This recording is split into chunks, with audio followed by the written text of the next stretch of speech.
அனுர அரசாங்கத்திற்கு விடுக்கப்பட்டுள்ள சவால், அரசாங்கத்திற்கு விடுக்கப்பட்டுள்ள எச்சரிக்கை, நாடாளுமன்ற அமர்வின் பின்னர் எதிர்க்கட்சி தலைவர் வெளியிட்ட தகவல், மன்னார் விவகாரம் போராட்டக்காரர் கைது செய்ய நீதிமன்றம் உத்தரவு, பிள்ளையான் மீண்டும் சிஐடியில் முன்னிலையானார், 1 லட்சம் ரூபாய் செலவிட்டு நாடாளுமன்றம் சென்ற பெண் சட்டத்தரணி, அடுத்த 3 நாட்கள் தொடர்பில் பொதுமக்களுக்கு விடுக்கப்பட்டுள்ள எச்சரிக்கை, பறிபோகுமா அர்ச்சுனாவின் எம்பி பதவி, தொடர் சர்ச்சையில் சிக்கும் வைத்தியர்.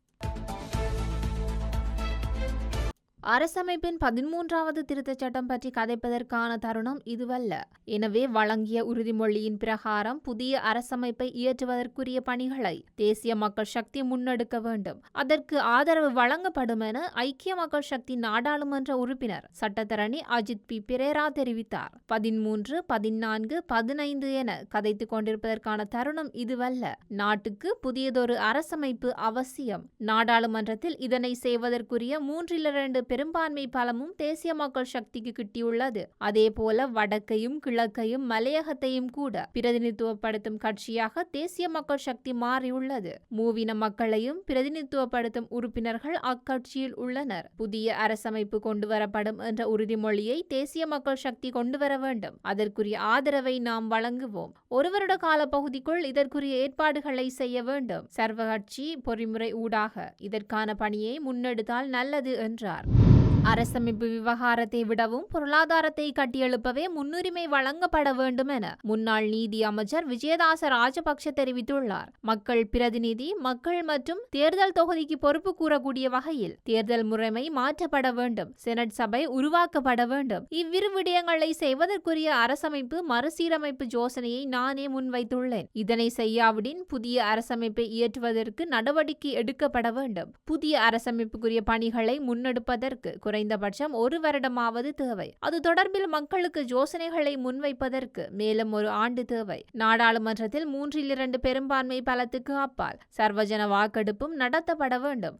புதிய அரசமைப்பு இயற்றப்படும் என அரசாங்கம் கூறியிருந்தாலும் எந்த கொள்கையின் அடிப்படையில் இதற்குரிய நடவடிக்கை முன்னெடுக்கப்படும் என்பது மக்களுக்கு தெளிவுபடுத்தப்படவில்லை. அரசமைப்பின் 13வது திருத்தச் சட்டம் தற்போது அமுலில் உள்ளது. இதற்கு புதிதாக சட்டம் இயற்ற வேண்டியதில்லை. அரசமைப்பு மறுசீரமைப்பை விடவும் பொருளாதாரம் பற்றி தற்போது கூடுதல் கவனம் செலுத்த வேண்டும். ஏனெனில் பொருளாதாரம் வீழ்ச்சியடைந்தால் நாடாளுமன்றத்தை நடத்துவது கூட சிக்கலாகும் என்றார். தேர்தல்களில் ஏற்பட்ட பின்னடைவுகளில் இருந்து பாடங்களை கற்றுக்கொண்டு மக்கள் அபிலாஷைகளை நிறைவேற்றுவதற்குரிய அரசியல் பயணம் தொடரும் என எதிர்க்கட்சி தலைவர் சஜித் பிரேமதாச தெரிவித்தார். உண்மை மற்றும் யதார்த்தத்தை புரிந்து கொண்டு மக்கள் ஆணையை ஏற்று மக்கள் அபிலாஷைகளை நிறைவேற்றுவதற்காக புதிய வழியில் எமது பயணம் கூட்டு பொறுப்புடன் தொடரும். யாழ்ப்பாணம், கிளிநொச்சி மாவட்டங்களில் சம்பிரதாய கட்சிகள் பின்னடைவை சந்தித்துள்ளன. எனவே பின்னடைவு, தோல்விகளில் இருந்து பாடங்களை கற்றுக்கொண்டு முன்னோக்கி செல்வோம். ஐக்கிய மக்கள் சக்தி ஆரம்பிக்கப்பட்டு குறுகிய கால பகுதிதான் ஆகின்றது. இக்கால பகுதிக்குள் முன்னேற்றம் உள்ளது, பின்னடைவும் உள்ளது. பலவீனங்களை இனங்கண்டு சரியான திசையில் பயணிப்பதே ராஜதந்திரம். ஐக்கிய மக்கள் சக்தி என்பது அம்பலம் கிடையாது. தேவையான சந்தர்ப்பங்களில் மாத்திரம் எவரும் கட்சியை பயன்படுத்த முடியாது. கொள்கை அடிப்படையில் மக்கள் மற்றும் நாட்டு நலனுக்காக இணைந்து பயணிக்க முடியும் என்றார். மன்னார் பொது வைத்தியசாலையில் இறந்த இளம் தாயின் மரணத்திற்கு நீதி கோரி நேற்று முன்தினம் மன்னார் மாவட்ட பொது வைத்தியசாலைக்கு முன் அமைதியாக இடம்பெற்ற மக்கள் போராட்டத்தில் பொது சொத்துக்களை சேதப்படுத்தி வன்முறையை தூண்டும் விதமாக செயற்பட்ட நபர்களை கைது செய்ய போலீசார் நடவடிக்கையை மேற்கொண்டு வருகின்றனர். குறிப்பாக வைத்தியசாலைக்குள் நுழைந்து கண்ணாடிகளை சேதமாக்கியவர்கள், போலீசார் மீது கற்கள் வீசியவர்கள், டயர்கள் உள்ளிட்ட பொருட்களை வீதிகளில் எரித்து மக்களின் போராட்டத்தை திசை திருப்பியவர்களை கைது செய்யும் நடவடிக்கைகள் முன்னெடுக்கப்பட்டு வருகின்றது. வைத்தியசாலை சிசிடிவி கேமரா மற்றும் போராட்டத்தின் போது எடுக்கப்பட்ட காணொளிகளை சேகரித்து அதனூடாக அமைதியான போராட்டத்தை திசை திருப்பி வன்முறை ஆக்கியவர்கள் அடையாளம் காணப்பட்டுள்ள நிலையில் அவர்களை கைது செய்ய நடவடிக்கை முன்னெடுக்கப்பட்டு வருகின்றது.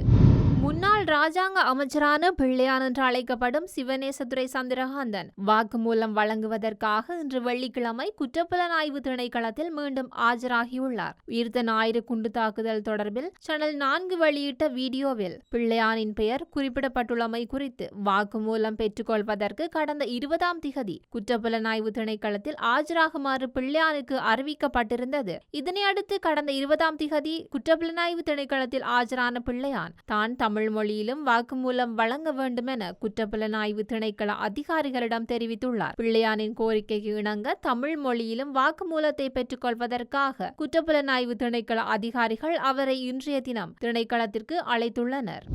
பொது தேர்தலில் வெற்றியீட்டுவதற்கு 1 லட்சம் ரூபாய் மட்டுமே செலவிட்டதாக வேட்பாளர் ஒருவர் தெரிவித்துள்ளார். இம்முறை நாடாளுமன்ற தேர்தலில் கண்டி மாவட்டத்தில் தேசிய மக்கள் சக்தியின் சார்பில் போட்டியிட்டு தெரிவான சட்டத்தரணி துஷாரி ஜெயசிங்க இந்த விடயத்தை தெரிவித்துள்ளார். தாம் இதற்கு முன்னர் செயல்பாட்டு அரசியலில் பங்கேற்றது கிடையாது எனவும் பிரதேச சபை ஒன்றை கூட தாம் பிரதிநிதித்துவம் செய்தது கிடையாது எனவும் அவர் தெரிவித்துள்ளார். மக்களுக்காக தாம் நாடாளுமன்றம் செல்வதாகவும் இது மக்களுக்கு கிடைத்த பாரிய வெற்றி எனவும் தெரிவித்துள்ளார். நாடாளுமன்ற தேர்தலில் போட்டியிடுவதற்கு தாம் எப்பொழுதும் எதிர்பார்த்ததே கிடையாது என குறிப்பிட்டுள்ளார். இம்முறை பொது தேர்தலுக்காக தான் தனிப்பட்ட ரீதியில் சுமார் 1 லட்சம் ரூபாய் மட்டுமே செலவிட்டதாக தெரிவித்துள்ளார். தமது அரசாங்கம் மக்களுக்கு சேவைகளை செய்ய தவறினால் கடந்த அரசாங்கங்களை விட வேகமாக மக்கள் தம்மை வீட்டுக்கு அனுப்பி விடுவார்கள் எனவும் அவர் தெரிவித்துள்ளார். நாடாளுமன்ற உறுப்பினர்களுக்கு கிடைக்கப்பெறும் சிறப்புரிமைகளில் சில வேளைகளில் அதிகாரப்பூர்வ இல்லம் ஒன்று தமக்கு தேவைப்படும் எனவும் அதற்காக விசேடமாக கோரிக்கைகள் எதையும் தாம் விடுக்கவில்லை எனவும் சட்டத்தரணி துஷாரி தெரிவித்துள்ளார். அடுத்த 3 நாட்களில் நாட்டின் வானிலையில் ஏற்படும் மாற்றங்கள் குறித்து வளிமண்டலவியல் திணைக்களம் பொதுமக்களுக்கு எச்சரிக்கை விடுத்துள்ளது. நவம்பர் 23ஆம் திகதி அளவில் தென்கிழக்கு வங்காள விரிகுடா கடற்பரப்புகளுக்கு மேலாக ஒரு குறைந்த அழுத்த பிரதேசம் விருத்தியடையக்கூடிய சாத்தியம் காணப்படுவதாக வளிமண்டலவியல் திணைக்களம் எதிர்வு கூறியுள்ளது. அதன்பின் அடுத்த 2 நாட்களில் அது தென்மேற்கு வங்காள விரிகுடா கடற்பரப்புக்கு மேலாக ஒரு தாளமுகமாக வலுவடையக்கூடிய சாத்தியம் காணப்படுகின்றது எனவும் திணைக்களம் தெரிவித்துள்ளது. அத்தொகுதிக்கு மேலும் வலுவடைந்து இலங்கையின் கிழக்கு கரையை நோக்கி நகரக்கூடிய சாத்தியம் காணப்படுவதாகவும் திணைக்களம் குறிப்பிட்டுள்ளது. இவ்விடயம் தொடர்பாக விடுக்கப்படும் எச்சரிக்கைகள் குறித்து பொதுமக்கள் கவனம் செலுத்துமாறு கேட்டுக் கொள்ளப்பட்டுள்ளது. வடக்கு, வடமத்திய மற்றும் கிழக்கு மாகாணங்களிலும் மாத்தளை மாவட்டத்திலும் அவ்வப்போது மழையோ அல்லது இடியுடன் கூடிய மழையோ பெய்யக்கூடிய சாத்தியம் காணப்படுகின்றது. நாட்டின் ஏனைய பிரதேசங்களில் பல இடங்களில் மாலையில் அல்லது இரவில் மழையோ அல்லது இடியுடன் கூடிய மழையோ பெய்யக்கூடிய சாத்தியம் காணப்படுகின்றது.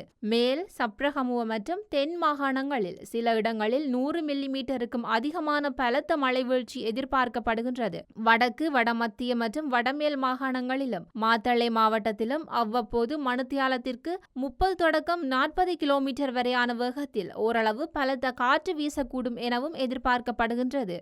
மேல், சப்ரகமுவ, மத்திய, ஊவா மற்றும் தென் மாகாணங்களில் சில இடங்களில் காலை வேளையில் பனிமூட்டமான நிலை காணப்படும் என எதிர்பார்க்கப்படுகின்றது. இடியுடன் கூடிய மழை பெய்யும் வேளைகளில் அப்பிரதேசங்களில் தற்காலிகமாக பலத்த காற்றும் வீசக்கூடும். மின்னல் தாக்கங்களினால் ஏற்படக்கூடிய பாதிப்புகளை குறைத்துக் கொள்ள தேவையான முன்னெச்சரிக்கை நடவடிக்கைகளை எடுத்துக் கொள்ளுமாறு பொதுமக்கள் அறிவுறுத்தப்படுகின்றார்கள். யாழ் மாவட்ட நாடாளுமன்ற உறுப்பினர் வைத்தியர் அர்ச்சுனா ராமநாதன் பதவி பறிக்கப்படலாம் என தென்னிலங்கை ஊடகங்கள் செய்தி வெளியிட்டுள்ளன.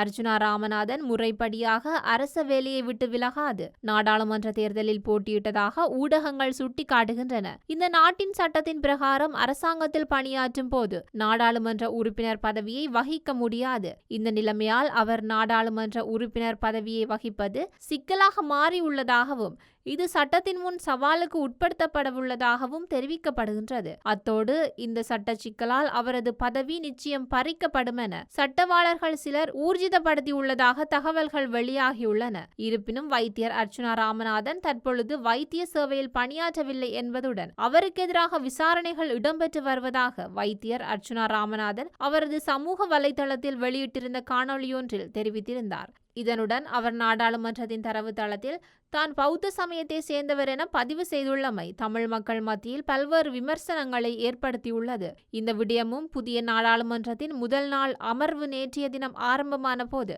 பாரம்பரியமாக எதிர்க்கட்சி தலைவருக்கு ஒதுக்கப்பட்ட ஆசனத்தில் வைத்தியர் அர்ச்சுனா அமர்ந்ததுடன் அந்த கதிரையிலிருந்து நகர மறுத்தமையும் பேசுபொருளாக சமூக வலைதளங்களில் பரவலாக பேசப்பட்டு வருகின்றமை குறிப்பிடத்தக்கது.